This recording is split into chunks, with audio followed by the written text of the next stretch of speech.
وانا كنشوف هذه الصوره هذه كنشوف التعديل الجديد اللي دارتو الفيفا في هذا كاس العالم 2026، هذا النظام ديال 48 منتخب.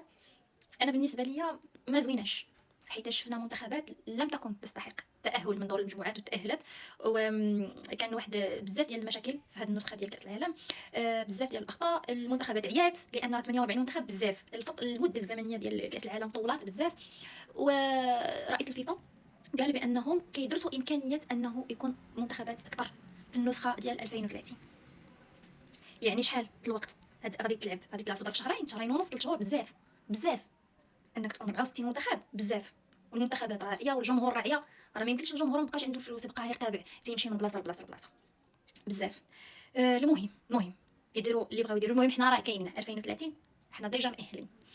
انا في نظري اننا بالنسبه للمغرب والتنظيم ديالو لكاس العالم 2030، بالنسبه للمنتخبات اللي غتجي تلعب عندنا خاصه المنتخبات الافريقيه، فمثلا منتخب الجزائر ما خصوش يجي وينزل في الفنادق المغربيه، نديروا ليه كما دار ترامب مع ايران، يجي يلعب مقابله في المغرب ويروح لبلادو يبات فيها، ما يباتش في المغرب.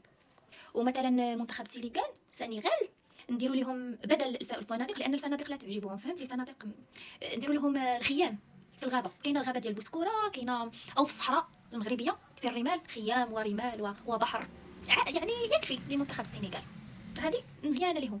اما بالنسبه لمنتخب بعبع افريقيا، بما ان بعبع افريقيا لا يحب النظافه، يحب الناموس والبراغيث والى غير ذلك، فحبذا اننا نشوفوا شي مكان في المغرب فيه مكب النفايات والقمامه، ونديروا لهم خيام جانب مكان النفايات والاوساخ، رغم ان ما عندناش. انا كنفكر منتخب مصر فين غنحطوه؟ ما عندناش للاسف، لا يوجد اماكن فيها ذباب وفيها ناموس. سنستورد الناموس، اذا يجب ان نستورد الناموس من ادغال افريقيا.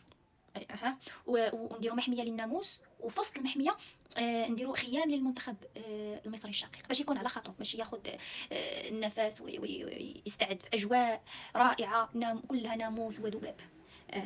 هادو هما الاقتراحات.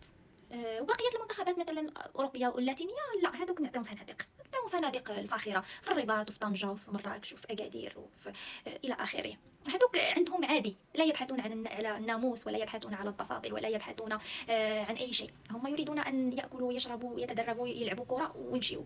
اذا ما غاديش نهتموا بهم بشكل كبير او بزياده، نعطوهم فنادق من اجود الفنادق اللي عندنا وصافي. لكن المنتخبات الافريقيه احبابنا، خصوصا مصر والجزائر والسنغال، خصنا نتهلاو فيهم، خصنا نعطوهم الاشياء التي يحبونها.